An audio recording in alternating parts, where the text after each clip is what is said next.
Next question galing kay Jex Maxwell. Upline. Ano ang epekto ng ego? Anger, pride, jealousy pagdating sa network marketing. Lalim naman. Pareho kayo ni Patrick King. Halatang nagsasama kayo sa akin eh. So ano ba epekto ng ego? Okay?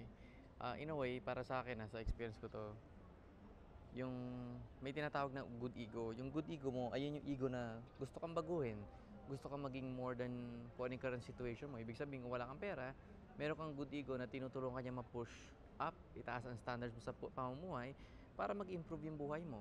Maging komportable ang finances mo and maka-achieve ka ng mga goals. Hindi lang naman sa networking to eh. Pagdating yung jealousy, anger, saka pride, hindi siya talaga maganda. Sasagutin ko na lang tong story na to. Based dun sa... itong tanong na to based sa story.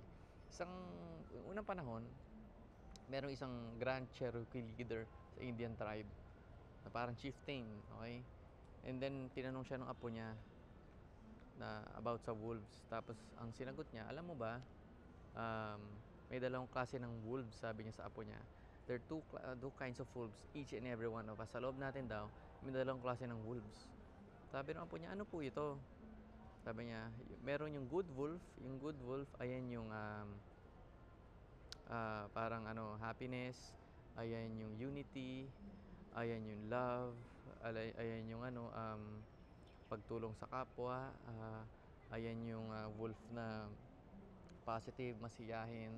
Maganda yung outlook sa buhay. May attitude siya maganda. Tapos maganda lagi sinasabi sa ibang tao, 'di ba? Cheerful siya. Tapos gusto niyang tumulong sa maraming tao. And then meron isang wolf din, yung bad wolf naman. Ang bad wolf ayan yung anger, jealousy, pride ang katangian niya. Lagi siyang galit, lagi siyang nagsasabi ng mga negative sa ibang tao, sa sarili niya na wala siyang masyado believe, wala siyang self-confidence. Feeling niya makulimlim ang future. And itong dalawang klaseng wolf na to, lagi silang nag-aaway sa loob natin daw, lahat tayo.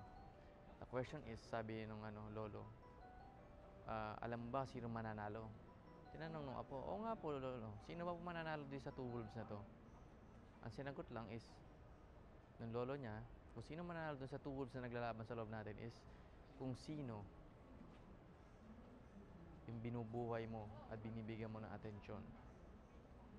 So sa buhay natin, marami kang pwede bigyan ng atensyon, pwede negative o pwede yung positive. Okay? So, nasa sa'yo yan kung sino yung gustong wolf na buhayin mo. And kung mag-focus ka dun sa good wolf, of course, you'll become even more good. And dun sa bad wolf naman, you'll become even more bad. Ang last advice ko na lang is, don't get stuck up too much sa pag-aaral ng ego. Kasi the more na nakikita mo yung mga tao may ego, big sabihin may ego ka.